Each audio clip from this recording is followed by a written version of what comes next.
Soy Diana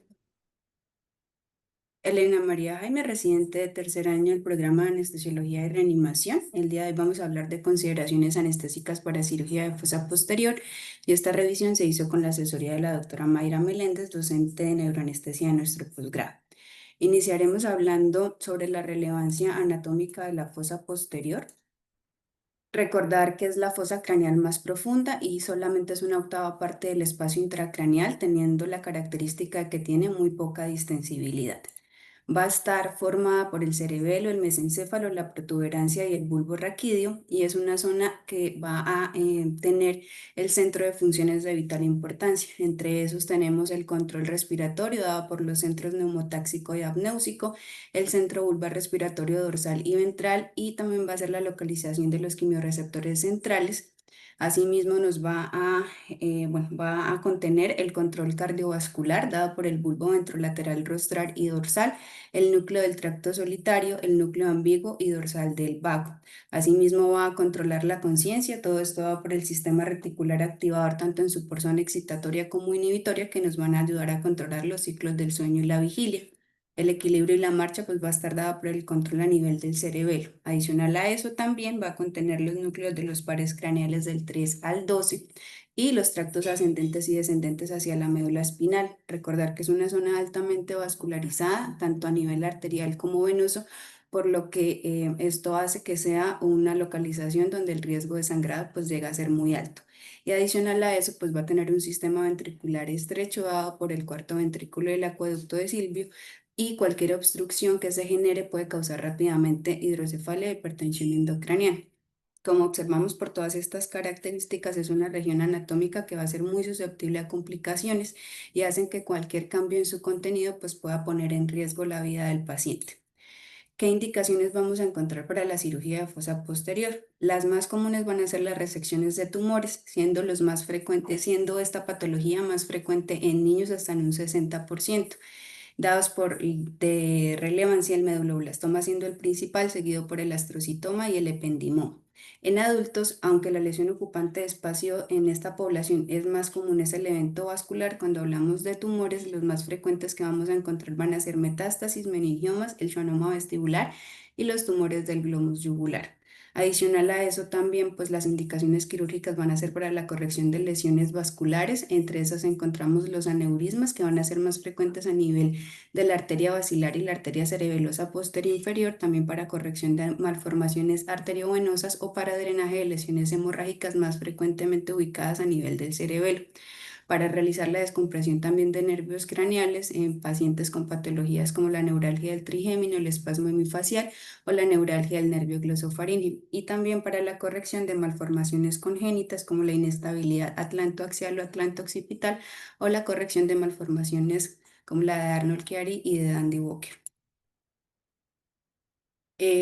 Bueno, en este tipo de procedimientos, pues claramente se debe realizar una valoración preanestésica sistemática de rutina que realizamos pues en todos nuestros pacientes. Sin embargo, voy a mencionar los puntos claves que nos van a llevar a tomar decisiones tanto en el preoperatorio, intraoperatorio y en el posoperatorio. Para hablar principalmente vamos a hablar de los antecedentes patológicos y farmacológicos. Es importante tener en cuenta en estos pacientes las enfermedades cardiovasculares de base, ya que van a ser relevantes al momento de poder determinar la elección en la posición de estos pacientes, ya que al tener alteraciones a nivel tanto de la autorregulación cerebral como de la perfusión o la función varioreceptora, pueden ser muy poco tolerantes a la hipotensión o a los cambios a nivel de la estabilidad hemodinámica, más frecuentemente evidentes en la posición sedente que vamos a ver más adelante, por lo que pues en ellos hay que tener esas consideraciones. Adicional a eso, patologías de la columna cervical como la mielopatía, la espondilosis o donde exista compromiso de la movilidad, ya que puede tener desafíos para nosotros tanto en el abordaje de la vía aérea como en su posicionamiento.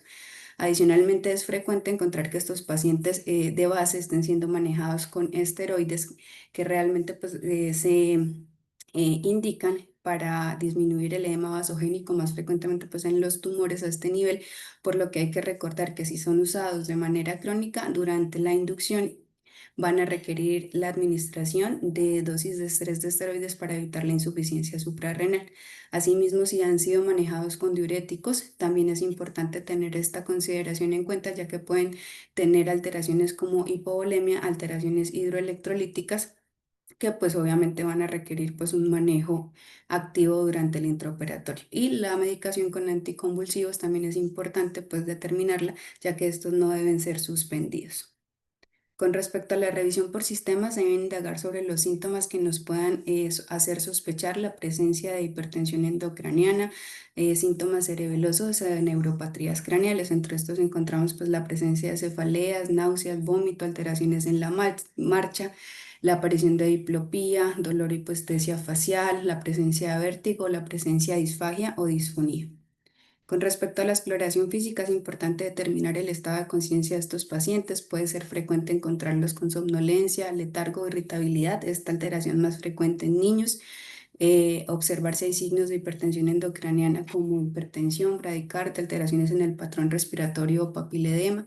Hacer un examen riguroso sobre el déficit de pares craneales, evaluar, realizar la evaluación pupilar, evaluar los movimientos oculares, determinar si hay presencia de parálisis o nistagmus, debilidad de los músculos faciales, pérdida de la sensibilidad facial, pérdida de la audición, alteraciones en el gusto o pérdida de reflejos protectores de la vía aérea, como es el reflejo nauseoso o tusígeno, la presencia de disfagia o difonía, evaluar lo que es el movimiento y la fuerza a nivel de la lengua, signos cerebelosos como alteraciones en la marcha, ataxia, descoordinación motora, la presencia de temblores, la presencia también de arritmias.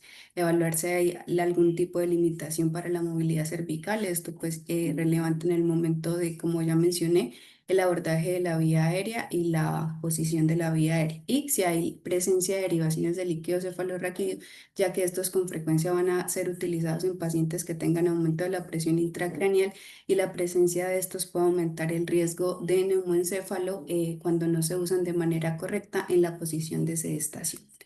¿Qué paraclínicos debemos tener? Pues al tratarse de una cirugía de alto riesgo de sangrado, como ya mencioné, pues debemos tener o conocer de base los niveles de hemoglobina y plaquetas, los tiempos de coagulación, la realización de pruebas cruzadas y reserva de sangre. El electrocardiograma, pues en este caso, como conocemos, es recomendado pues en pacientes que van a cirugía no cardíaca de riesgo intermedio, mayores a 45 años o si tienen algún factor de riesgo cardiovascular, pero también nos sirve como una referencia de base, ya que como se van a poder presentar alteraciones en la conducción cardíaca, pues tener como tal, como una base para saber si estaban presentes antes del procedimiento o son consecuencia del procedimiento.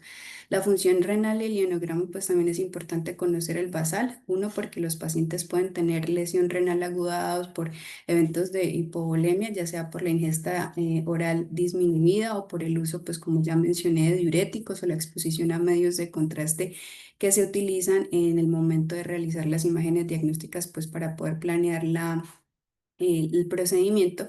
Y la glicemia, ya que pues una de las metas en el manejo de estos pacientes es la normoglicemia y puede estar alterada por el uso de esteroides, por lo que debemos conocer un basal y evitar tanto la hipo como la hiperglicemia. Y el ecocardiograma transtorácico va a tener una relevancia especial es cuando se decida realizar este tipo de procedimientos en posición sedente, que más adelante pues vamos a ver la razón. ¿Qué abordajes quirúrgicos se describen? Pues estos los va a seleccionar pues como tal el neurocirujano. Sin embargo, pues recordarles que el abordaje suboccipital de la línea media se va a realizar en posición en prono sentado y va a ser usado con frecuencia para la descompresión de malformaciones de Arnold-Chiari o la resección de tumores en línea media o en lesiones del cuarto ventrículo. En cambio, los abordajes suboccipital, tanto el lateral como el temporal, van a requerir la ubicación en posición de banca de parque o en decúbito supino con la cabeza girada, y va a ser el abordaje de elección para la descompresión de pares craneales, de lesiones cerebelosas laterales, lesiones del ángulo pontocerebeloso y lesiones vasculares de la circulación posterior. Eh, entonces, como un resumen inicial, vamos a identificar a qué riesgos nos enfrentamos cuando llevamos estos pacientes a cirugía de fosa posterior, ya que no solamente va a estar el de embolia venosa aérea, que es el que más se referencia, sino como vemos, hay muchos más que se deben abordar. Entonces, vamos a dividirlos en riesgos asociados a la posición, por la presencia o el riesgo de neuropraxias, la presencia de embolia venosa aérea, de embolia venosa paradójica o de neumoencefaloatención. Riesgos asociados a la inducción como el riesgo de broncoaspiración y vía aérea difícil, riesgos en el intraoperatorio como la presencia de bradiarritmias, inestabilidad hemodinámica, disfunción de pares craneales y la presencia de sangrado, y riesgos en el posoperatorio como es la extubación fallida, sangrado en el posoperatorio inmediato y la presencia de náuseas y vómito posoperatorio.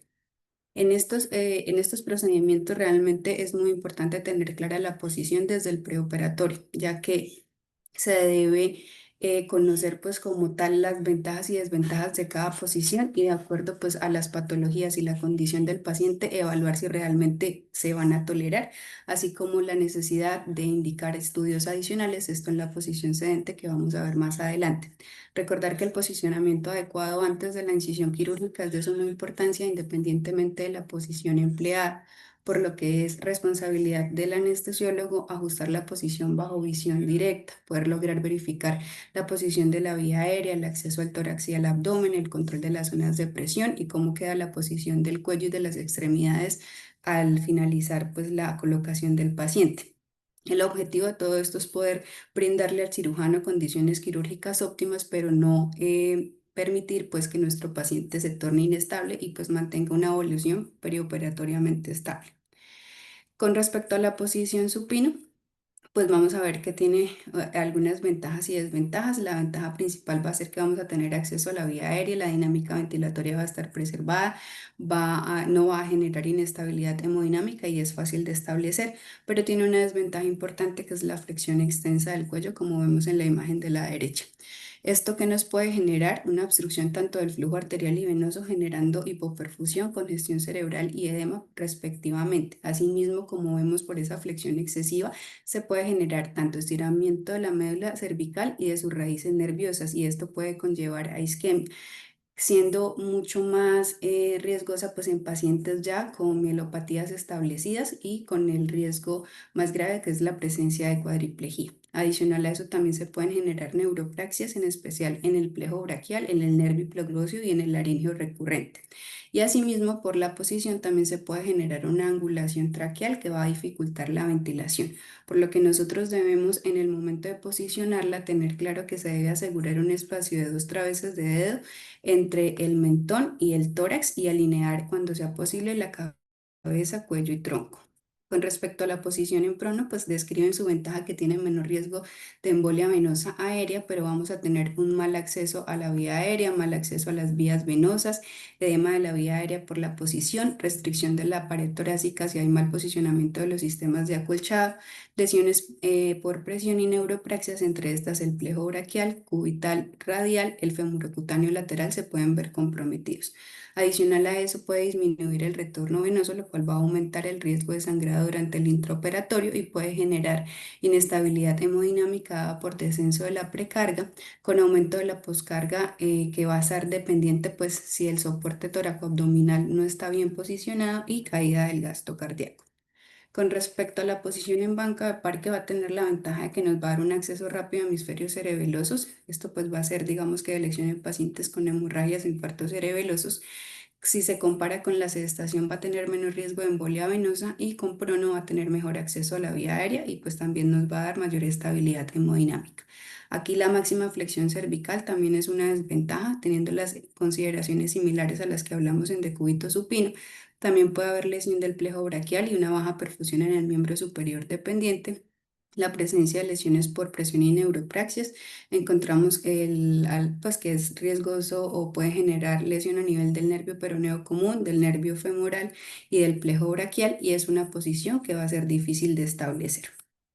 Con respecto a la sedestación, que es la posición como más controversial, vamos a evaluar sus ventajas y desventajas. Las ventajas que describen es una mejor exposición quirúrgica y orientación anatómica, va a haber mejor drenaje venoso del campo, un drenaje gravitacional del líquido cefalorraquídeo, una disminución de la presión intracraneal, un mejor acceso al tubo orotraqueal, un mejor acceso a la pared torácica con movimientos diafragmáticos libres y a los brazos, más que todo pues para el acceso a las líneas venosas. Como vemos, por estas ventajas en la literatura se describe que esta posición podría acortar el tiempo quirúrgico generando pues ventajas en el paciente. Sin embargo, tiene bastantes desventajas que vamos a ir viendo a lo largo de la charla. Entre esas pues es inestabilidad hemodinámica dada por una disminución de la precarga, por ende de la presión arterial media, disminuyendo la presión de perfusión cerebral y el flujo sanguíneo cerebral. Es la que más riesgo va a tener de embolia aérea venosa, por ende de embolia aérea paradójica y de neumoencéfalo. Estos pacientes también van a tener mayor riesgo de cuadriplejía. Esto pues va a estar dado tanto por isquemia o compresión medular cervical secundaria como tal a la flexión. Y también vamos a encontrar mayor riesgo de inflamación o necrosis de la lengua porque se puede generar secundaria a la flexión cervical con el tubo orotraqueal, compresión a nivel del drenaje venoso, del flujo arterial y del drenaje linfático. Y la lesión de nervios periféricos, entre esos los más frecuentes que se pueden ver afectados van a ser el nervio cubital, el nervio ciático y el nervio peroneo común. Y aquí pues está la imagen de la flexión cervical y cómo pues se ubicaría el paciente en posición sedente. Esta posición va a tener contraindicaciones tanto absolutas como relativas, encontrando las absolutas el shunt ventriculoatrial, ya que como mencioné pues va a tener un mayor riesgo de embolia aérea venosa, por lo tanto mayor riesgo de embolia aérea sistémica catastrófica. Los signos de isquemia cerebral, pues en los pacientes se pueden ver agravados por disminución de la presión de perfusión cerebral y pues por el riesgo aumentado de embolia aérea cerebral. Y los pacientes con enfermedad cardiovascular severa, pues no van a ser capaces de tolerar como tal la caída de la tensión y la caída del gasto cardíaco, por lo cual no se deben colocar en esta posición. Las contraindicaciones relativas vamos a encontrar el foramen oval permeable, que va a depender pues del tamaño del mismo y de las condiciones que se encuentran en el momento en que se haga el diagnóstico, la inestabilidad de la columna cervical, pues por el riesgo mecánico de lesión medular, los extremos de la edad, ya que estos pacientes van a tener menor reserva fisiológica y pues mayor riesgo de hipoperfusión cerebral, la presencia de inestabilidad hemodinámica y un grupo quirúrgico no familiarizado que se va a asociar pues con más errores y complicaciones. Realmente la utilidad y idoneidad de la posición quirúrgica sentada sigue siendo un motivo de debate entre neurocirujanos y neuroanestesiólogos. En esta posición, pues en la revisión de la literatura, pues el riesgo más temido es la presencia de embolia aérea paradójica por un foramen oval permeable. Se describe que hasta un 20 o un 30% de los adultos pueden tenerlo y no estar diagnosticado. En un estudio describían una incidencia global alta en pacientes menores de 40 años hasta un 34,3% versus mayores de 40 años con un 25,4%, siendo de mayor tamaño en los pacientes mayores de 40 años. Y lo que se mencionaba es que a pesar de que la mayoría de estos forámenes ovales permeables estuvieran funcionalmente cerrados, por la misma posición sedente, podían tender a abrirse por aumentos del gradiente entre la aurícula derecha y la aurícula izquierda y generarse como tal un shunt cuando ésta se encontraba con una diferencia entre 4 a 5 milímetros de mercurio, por lo cual en estos pacientes que siempre que se vayan a programar en posición sedente deben tener estudios de tamizaje. Y si en dado caso es una cirugía urgente, la decisión que se debe tomar es que van a requerir una monitorización en el intraoperatorio, ya sea con ecocardiograma transesofágico o Doppler precordial, pero si no está disponible, debemos hacer cambio de la posición a posición horizontal, ya que los riesgos aumentarían los beneficios. El tamizaje en lo que se describe es la realización de un ecocardiograma transtorácico preoperatorio. Sin embargo, pues tiene la desventaja que tiene baja sensibilidad, por lo que si en el eco transtorácico este es positivo o es dudoso, se debe realizar un eco transesofágico en el preoperatorio. Posterior a realizarlo, se puede clasificar en dos: foramen oval permeable de alto riesgo o de bajo riesgo.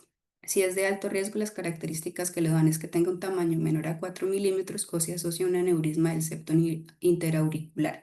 En el momento de evaluar si la cirugía va a ser electiva o urgente o sensible al tiempo, pues se van a tomar las consideraciones. Si es una cirugía electiva que puede esperar, se debe optar por el cierre percutáneo. Sin embargo, tiene la limitación y eso se debe pues hablar, y es que se requiere posponer el procedimiento porque se va a requerir antiagregación dual. Hablan más o menos de que se puede posponer entre 3 a 6 meses, pero si la cirugía es urgente o sensible al tiempo, se debe optar por una posición horizontal.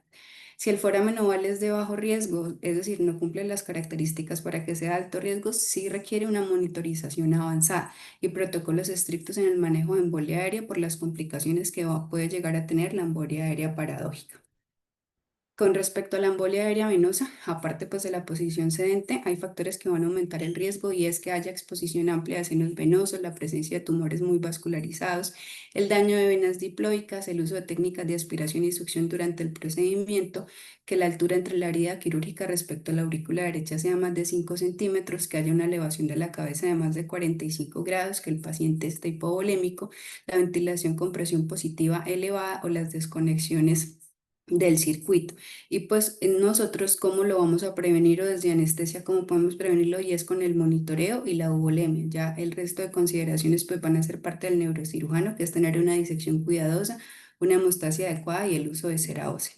Por lo que hay que recordar que todos los pacientes que requieran el procedimiento en posición sentada deben tener un monitoreo intraoperatorio de embolismo aéreo. Otro de los riesgos adicionales es la presencia de neumoencéfalo. Atención, que es muy similar a el riesgo de embolia aérea porque se va a dar más frecuentemente en la posición sentada con elevación de la cabeza en más de 45 grados y aquí cobra importancia si hay presencia de drenajes de líquido cefalorraquídeo o si hay un cierre quirúrgico incompleto de la dura madre que puede generar pues como tal la entrada de aire a nivel venoso. ¿Cómo se logra prevenir? Evitando la aspiración o un drenaje brusco de líquido cefalorraquídeo, lograr mantener un campo quirúrgico húmedo. Recomendaban que en el momento de hacer el cierre dural colocáramos la FIO2 al 100% para disminuir este riesgo, evitar pues la administración de óxido nitroso y mantener la normovolemia y la normotensión. Con respecto a la monitorización, vamos a hablar de bueno, la monitoría esa básica que pues, se requiere en todos los procedimientos quirúrgicos y aquí cobra especial importancia es el electrocardiograma, ya que este nos va a proporcionar información sobre la tracción y la manipulación de los pares craneales, ya que cuando se genera esta tracción se puede generar bradicardia profunda o asistolia transitoria por esa actividad eferente de respuesta vagal, por lo que obviamente debemos estar muy pendientes del monitor para notificar al cirujano y que él obviamente retire el estímulo quirúrgico. Mencionaban que en ocasiones pues era necesario la administración de un anticolinérgico pues para manejarlo, pero no recomendaban de que se hiciera de manera profiláctica, ya que obviamente pues esto iba a atenuar esta respuesta y esta monitoría pues se volvía poco fiable. Adicional a eso, también se puede generar la presencia de bradicardia cuando hay un aumento de la presión intracraneal súbita que se va pues, a asociar al riesgo de hipertensión endocraniana que también se va a observar en el electrocardiograma. Con respecto a la monitoría invasiva, la línea arterial también es obligatoria, se debe colocar previa a la inducción. El transductor debe estar a nivel del trago porque es el que nos va a dar pues como tal la presión de perfusión cerebral.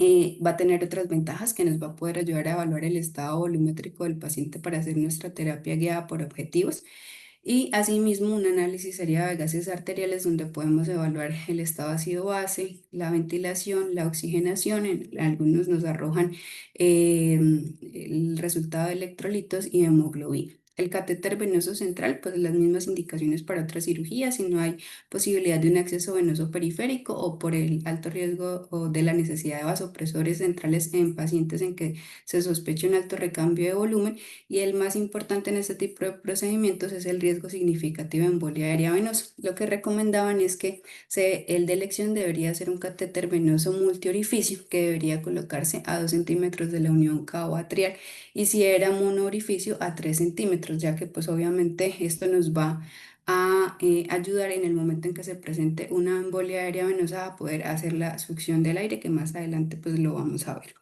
Con respecto a la monitorización de la embolia aérea venosa, pues los, eh, lo- los monitores de elección van a ser o el eco transesofágico o la ecografía Doppler precordial. El eco transesofágico es el estándar de oro ya que detecta muy pequeñas cantidades de aire hasta 0,02 cc por kilo. Adicional a eso nos puede dar información sobre la cardioestructura, la función ventricular, la volemia y como tal, si se llega a presentar embolismo, pues la respuesta al mismo. Tiene las desventajas de que es invasivo, puede haber riesgo de lesión esofágica, es de alto costo y se requiere experiencia para su uso y puede llegar a interferir con el electrocauterio. El otro monitor es la ecografía Doppler precordial, que es la monitoría no invasiva más sensible, logra detectar hasta 0,5 cc por kilo de aire en las aurículas, tiene las ventajas de que de bajo costo, pero puede tener complicaciones porque puede tener interferencia en algunos pacientes. El expirado de CO2, a pesar de que es parte del monitoreo estándar de rutina, pues es insensible y no es específico, por lo tanto ese no va a ser suficiente para nuestra monitoría. El catéter de arteria pulmonar pues es invasivo y no es apto solamente para la detección de embolia aérea venosa y otros monitores, pero que son menos fiables, que va a ser la PVC, el electrocardiograma, la oximetría de pulso y la vigilancia clínica. Como vemos acá en la imagen de la derecha, pues si la importancia es lograr reconocer la presencia de embolia aérea venosa antes de que se generen cambios fisiológicos y obviamente que aparezca el colapso cardiovascular, por lo que la recomendación es que todo paciente que vaya a ser llevado a cirugía en posición sedente, a cirugía de fosa posterior en posición sedente, pues debe tener alguno de estos dos monitores, ya que nos permite una identificación temprana y poder evitar que progrese y llegue al colapso cardiovascular.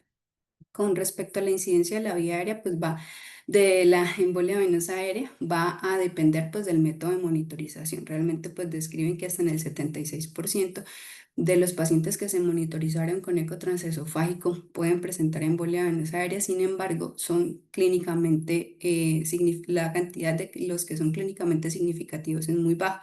En Estados Unidos se reporta menos del 5%. En Europa detectan aproximadamente, porque ellos hacen monitoría con Doppler precordial y con eco transesofágico, hasta en el 50% de los casos, pero rara vez son graves. A nivel de Latinoamérica mencionaban datos extrapolados y reportaban incidencia hasta del 45%. Aunque la mayoría de la embolia aérea venosa es subclínica, requiere una vigilancia estricta para evitar que se genere una embolia aérea masiva y un colapso cardiovascular. Como tal, quería pues mostrarles este artículo que fue una revisión sistemática en la cual se evaluó la presencia de embolia aérea paradójica en pacientes con foramen oval permeable. Este estudio se realizó entre 2007 y 2018. Se evaluaron 4 estudios observacionales con 977 pacientes, entre ellos 82 tenían foramen oval permeable. En ellos se documentó embolia aérea venosa hasta en el 40,2%, pero ninguno tuvo embolia paradójica. Sin embargo, los pacientes que tenían características de foramen oval de bajo riesgo no fueron llevados a cirugía, sino posterior a la reparación. En esta tabla, pues lo que quería mostrarles es cómo se puede clasificar la severidad de embolia aérea venosa por eco transesofágico, que va del grado 0 al grado 4, siendo pues el grado 4 el que genera inestabilidad hemodinámica y requiere reanimación cardiopulmonar. Y vemos cómo pues se va a distribuir en la presencia de burbujas de aire visibles, ya con compromiso del expirado de CO2 y posterior con compromiso de la hemodinamia con disminución de la presión arterial media o incremento de la frecuencia cardíaca.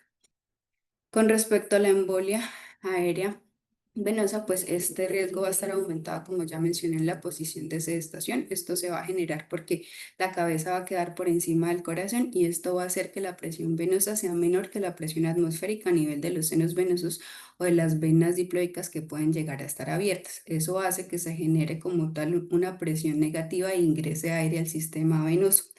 Este aire pues se va a transportar hasta la circulación venosa central formando pues una burbuja que va a actuar como un tapón de aire, generando que pues este aire llegue hasta la aurícula derecha del ventrículo derecho y cause una obstrucción mecánica que bloquea como tal el tracto de salida del ventrículo derecho con caída del mismo. Su gravedad pues va a estar determinada por el volumen y la velocidad de entrada que se tenga. Describen que clínicamente va a ser significativo cuando hay entrada de 100 centímetros de aire y llega a ser letal con la entrada de 200 a 500 cc o 3 a 5 cc por kilo. Lo primero que podemos encontrar es una caída del CO2, la presencia en el electrocardiograma de ondas pepicudas, la presencia de taquiarritmias, cambios en el ST o en la onda T y soplo en rueda de molino. A nivel pulmonar, esas pequeñas embolias vasculares pues van a generar vasoconstricción pulmonar, van a generar daño endotelial más liberación de mediadores inflamatorios y pueden generar edema pulmonar. Y teniendo ya como consecuencias sistémicas la hipotensión por caída del gasto cardíaco o el aumento de la poscarga del ventrículo derecho. La hipoxemia por alteración de la ventilación, perfusión y el shunt intrapulmonar y la presencia de arritmias ya secundarias, isquemia miocárdica y distensión auricular. El otro riesgo adicional pues es la embolia aérea paradójica que se genera como consecuencia de una embolia aérea venosa en un paciente con un foramen oval permeable generando un shunt de derecha a izquierda. Esto pues va a generar una insuficiencia cardíaca congestiva y pérdida del gasto cardíaco, lo cual me va a comprometer la perfusión de órganos vitales. Y si se genera tanto obstrucción a nivel coronario, pues me va a generar isquemia miocárdica o puede embolizarse a nivel cerebral generándome pues una embolia cerebral y déficit neurológico y focal. Adicional a eso también se asocia con alteraciones de la coagulación, describen la presencia de trombocitopenia y disfunción del factor 8, lo cual pues empeoraría el sangrado en estos pacientes. Con respecto al manejo, lo primero pues es la aparición pues de los signos que me hacen pensar en que hay una embolia venosa aérea, ya sea observando el aire en el eco transesofágico o cambio en el tono del Doppler, la disminución pues del expirado de CO2, el compromiso hemodinámico, ya sea la disminución de la presión arterial o taquicardia, asimismo disminución de la saturación, elevación de la PVC.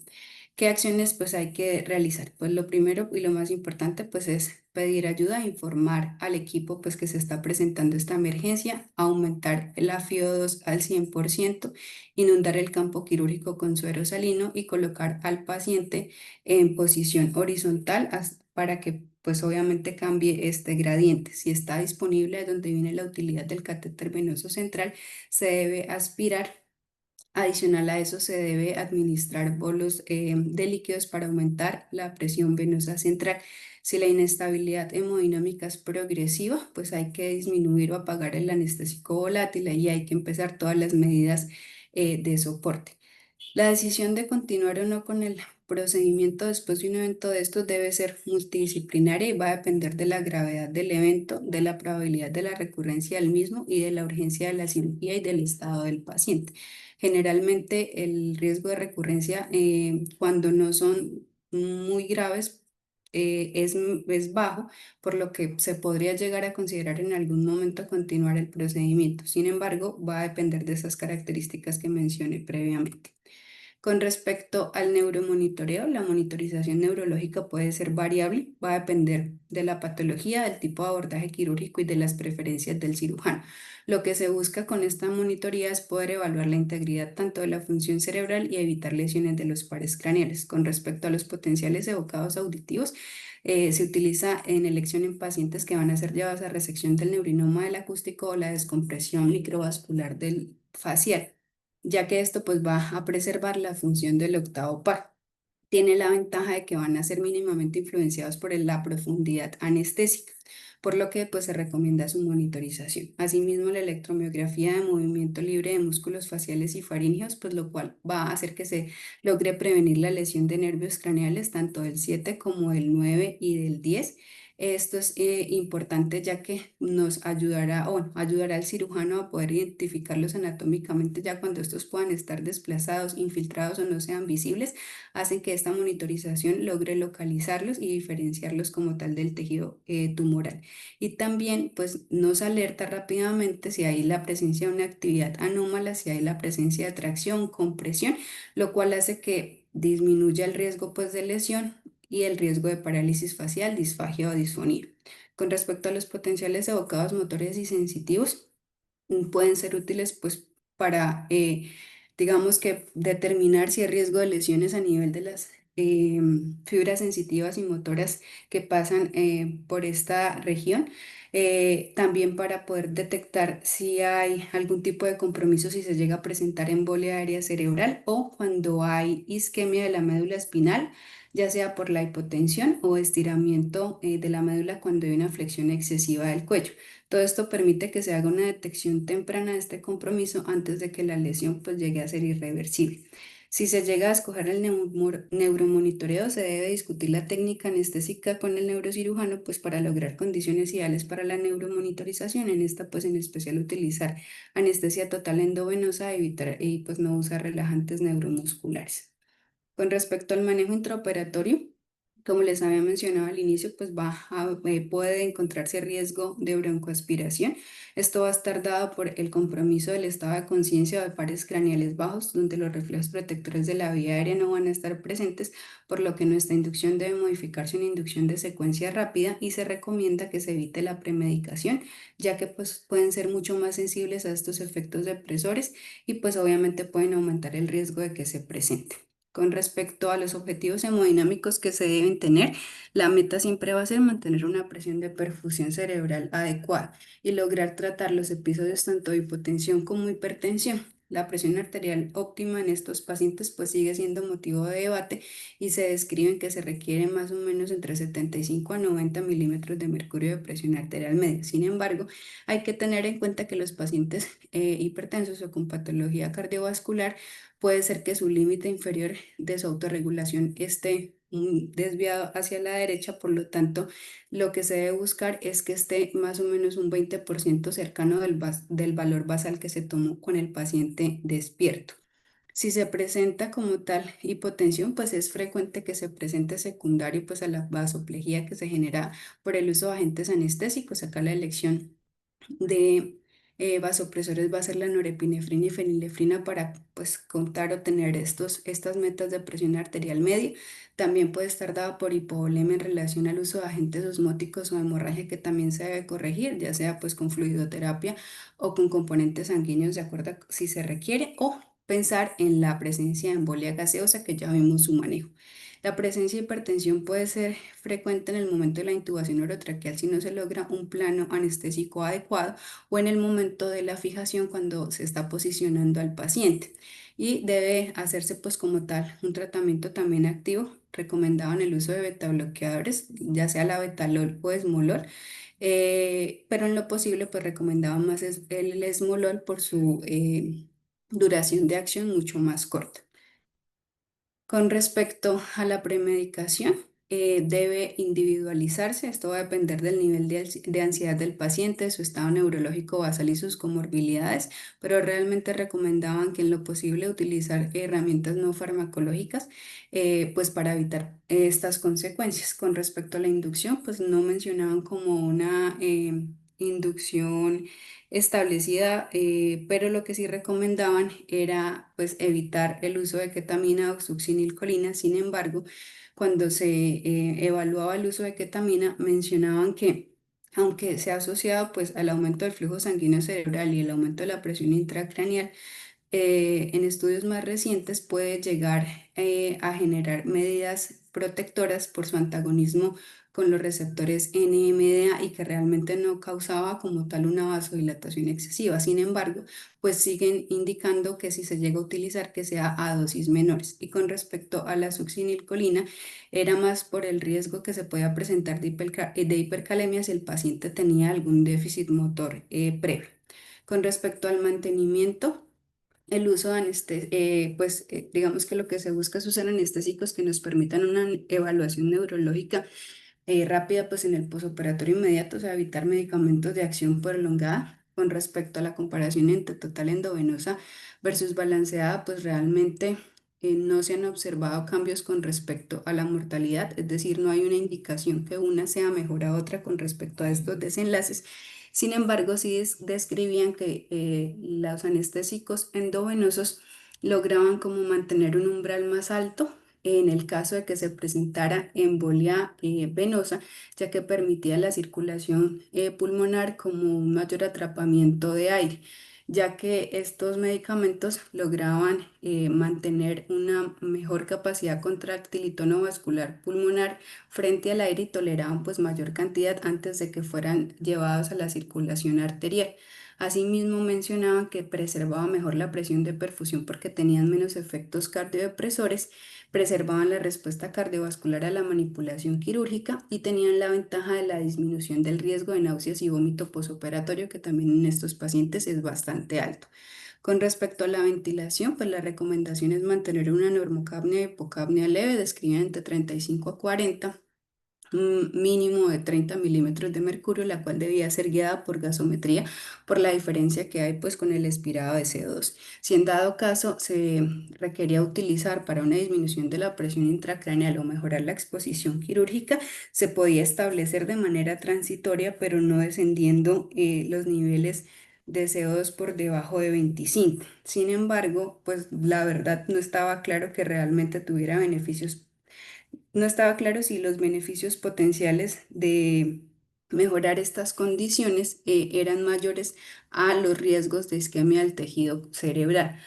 Pero lo más importante es que se establezca por poco tiempo y no haya un aumento progresivo, ya que pues obviamente se puede generar vasodilatación de rebote y pues empeorar el edema. Recordando que si yo disminuyo 1 milímetro de mercurio de CO2, se disminuye de 2 a 3% el flujo sanguíneo cerebral. Esto nos puede ayudar, pero realmente de manera muy transitoria. Con respecto a los riesgos asociados a la intervención quirúrgica, como mencioné, pues va a ser frecuente la presencia de arritmias y de la habilidad hemodinámica, todo esto por estimulación del tronco encefálico. La hemorragia también pues va a ser un riesgo eh, presente por la cercanía que tienen tanto a los senos venosos como a toda el área irrigada a nivel arterial y venoso. Y adicional a eso, pues vamos a ver más adelante cómo la disfunción de pares craneales nos pueden llegar a generar complicaciones en el momento de definir la extubación.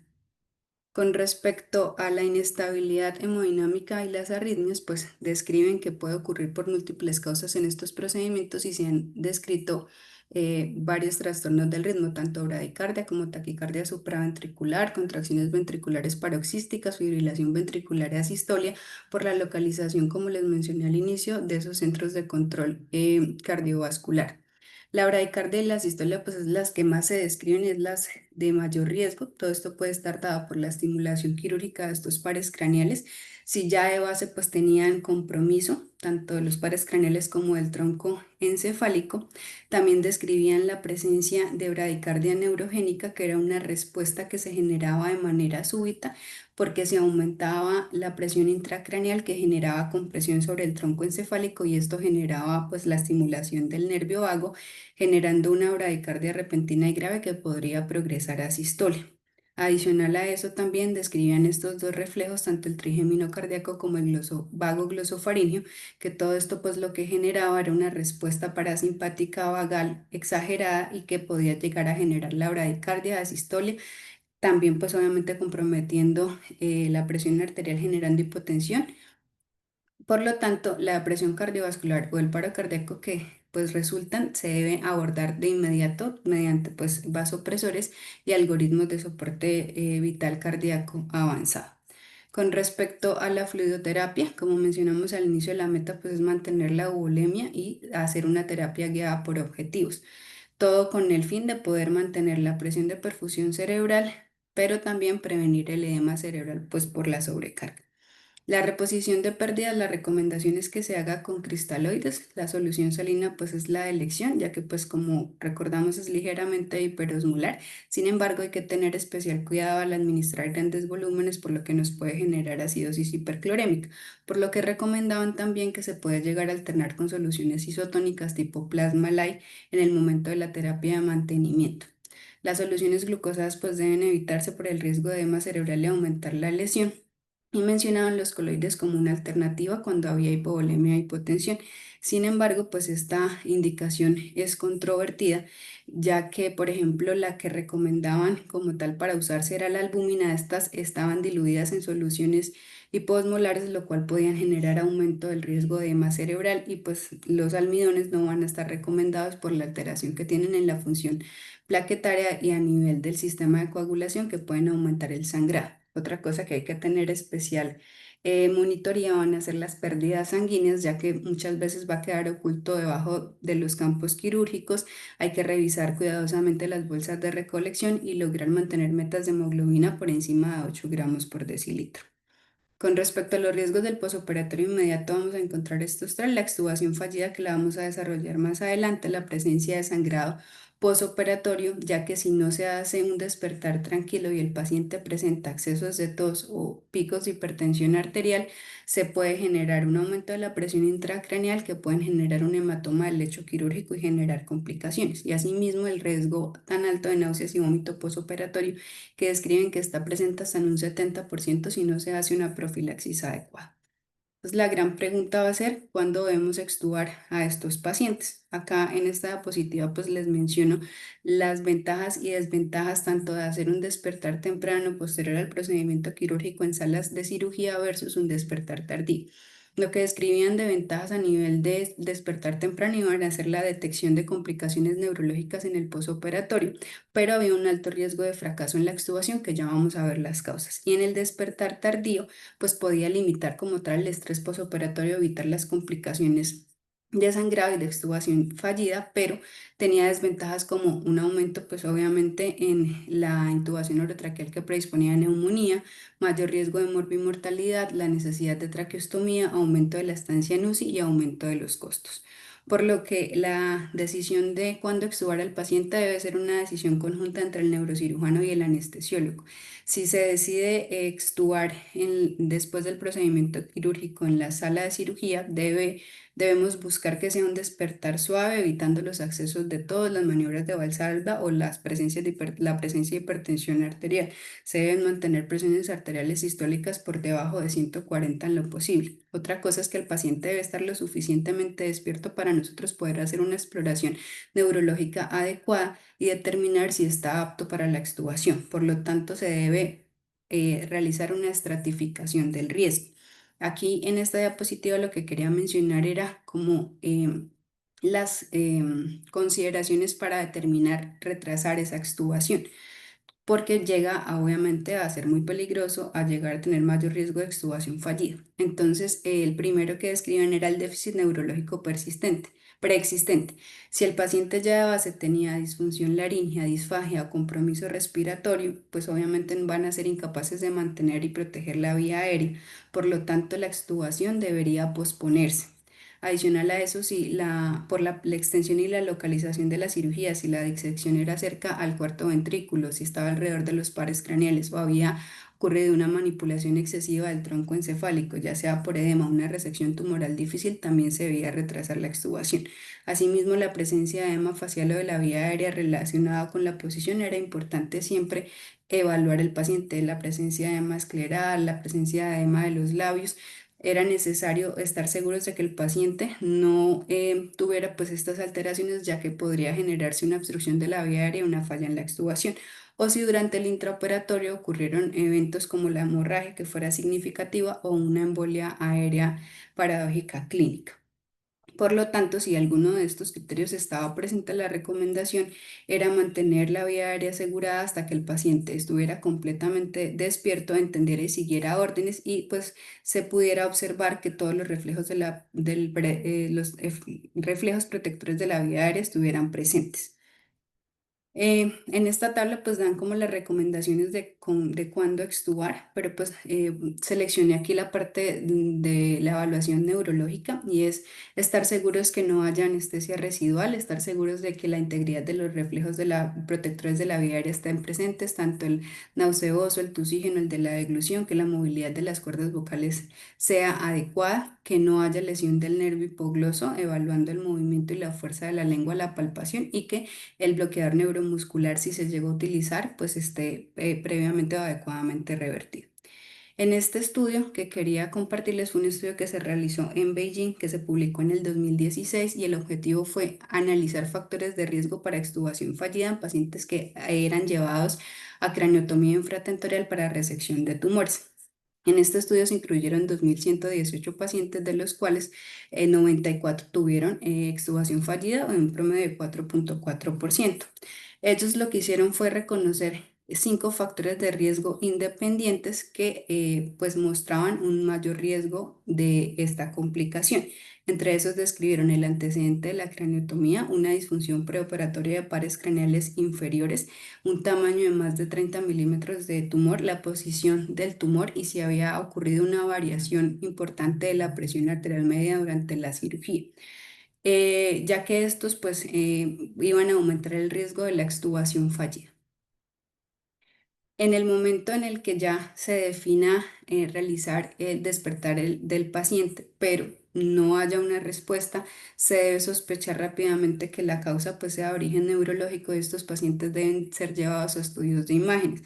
Recomendaban que si de base el paciente había estado normotenso y súbitamente había presentado hipotensión y bradicardia, deberíamos sospechar en compresión del tronco encefálico, la presencia de isquemia y hematoma que requería pues una tomografía urgente y un manejo por parte del grupo quirúrgico. Otro riesgo o otra alteración que puede generar un despertar tardío, pues va a ser el neumoencefaloatención. Este se va a sospechar en pacientes que tengan alteraciones en el despertar o un déficit neurológico inmediato.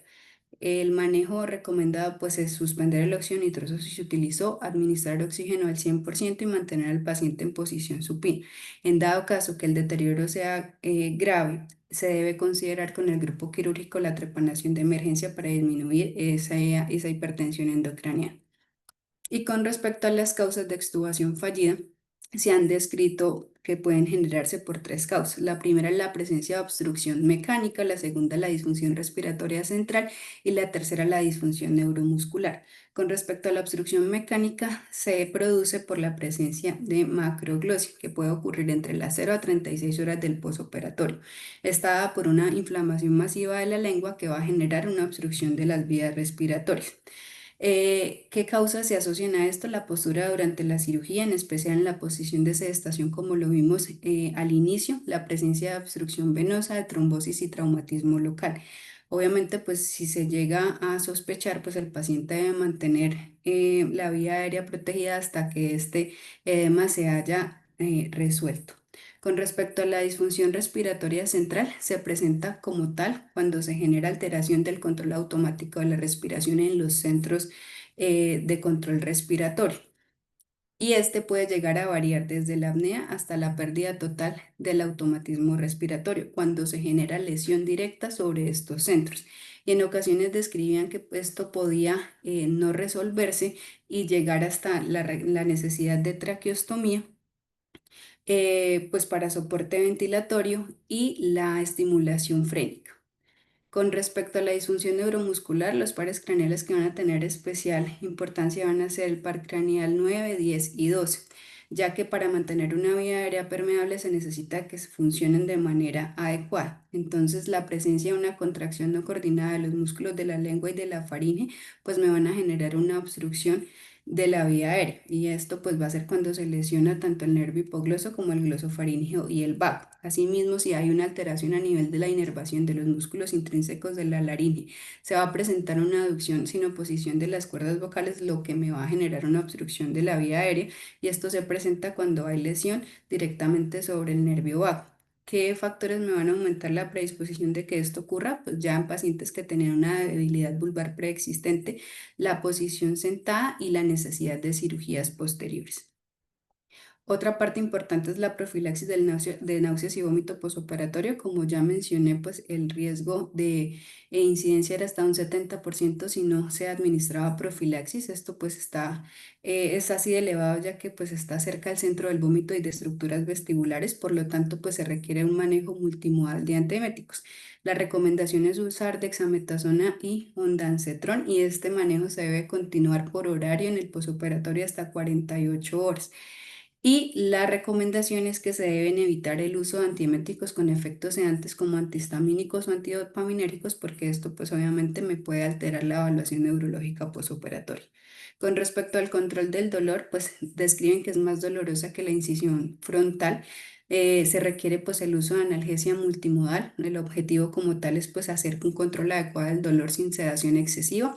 Los medicamentos que se recomiendan pues es el paracetamol. Los AINES, ya la evidencia actual no demuestra un aumento del riesgo en hemorragia posterior a la craniotomía y llegan a ser seguros y eficaces como control, como ahorradores de opioides. El bloqueo de cuero cabelludo, la infiltración por el neurocirujano, el uso de exmedetomidina durante el intraoperatorio y en las primeras horas del posoperatorio también se ha recomendado y disminuye también la necesidad de administración de opioides y como alternativa una PCA titulada con opioides de acción corta, pero como rescate. Y ya para terminar, pues está la pregunta de si todo paciente requiere o no traslado a UCI. Como tal, una indicación absoluta no existe. La recomiendan en pacientes con cirugías extensas o prolongadas, que haya presencia de complicaciones intraoperatorias como sangrado, embolia aérea o inestabilidad hemodinámica. Si hay dificultad o duda en la extubación por una vía aérea de riesgo que pues, se puede desarrollar, como vimos en las complicaciones anteriores, en los primeros 3 días posterior al procedimiento, por lo que requiere una vigilancia estrecha. Si eran tumores grandes o de localización cercana al tronco encefálico, se da presencia de hidrocefalia, hipertensión endocraniana o presencia de drenajes de líquido cefalorraquídeo externos en pacientes pediátricos o en pacientes hasta 3 o 4. ¿Qué beneficios nos da esto? Pues poder realizar exámenes neurológicos seriados, hacer una respuesta rápida a las anomalías y hacer una monitorización y control continuos tanto de la presión arterial, de la presión intracraneal, hacer un tratamiento del dolor activo y un manejo adecuado de náuseas y vómito posoperatorio. Pues en lo que revisé, digamos que en los pacientes la indicación no es absoluta para ir a UCI, pero en nuestro medio realmente el manejo en hospitalización llega a no alcanzar a poder cumplir estos objetivos que acabo de mencionar en las primeras horas posoperatorias. Por lo tanto, pues la recomendación es que la vigilancia sí se haga en una unidad de cuidados intensivos. Gracias. Bueno, muchas gracias. Bueno, antes de finalizar, queremos abrir un espacio para escuchar si alguno de ustedes tiene preguntas o comentarios para la doctora Elena.